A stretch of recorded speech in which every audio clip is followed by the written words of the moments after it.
தம்பி ஒரு passport size photo வரும். எங்கே வந்து என்ன பேசிட்டு இருக்கீங்க? கண்ணாடியை கைட்டு ஒழுங்கா போர்டை பார்த்துட்டு உள்ள வரணும். இங்கே ஃபோட்டோலாம் இருக்க மாட்டோம்.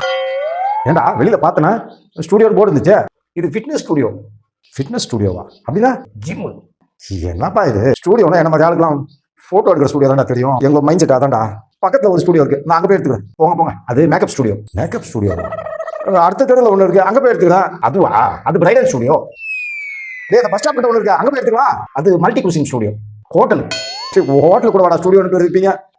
இந்த போட்டோலாம் எடுப்பாங்களா, அந்த ஸ்டூடியோலாம் எதுனா போச்சு. இப்போதான் ஆள் ஃபோனை வச்சுட்டு முன்னாடி பின்னாடி கேமரா வச்சுட்டு போட்டோ செல்ஃபி எடுத்துட்டு இருக்கீங்க. அப்புறம் எதுக்கு ஸ்டூடியோ தேவைங்க? போங்க. மொபைல் ஃபோன் கேமராலாம் இல்லாத காலத்தில் கூட ஒரு கல்யாணத்துக்கு போனால் பொண்ணு மாப்பிளையும் தாலி கட்டதை கண்ணாரு பார்க்கலாம்டா. இப்போ தானே ஆள் செல்ஃபி எடுக்கிறாங்கன்னு சொல்றீங்க. ஆனால் ஸ்டூடியோ கேமரா மேன்ற பேர்ல 10 வெள்ளை கொடையை வச்சுட்டு ஃபுல்லாக மன மேடையை மறைச்சிக்கிறீங்க. ஒரு தாலி கட்டுற காட்சி கூட பார்க்க முடியலடா. நம்ம எவன் கூட்டாலும் அவன் கண்ணில் நம்ம மூஞ்சை காட்டிட்டு அட்டண்டன்ஸ் போட்டு கவரை கொடுத்துட்டு வந்துட்டே இருக்க வேண்டியதா இருக்கு.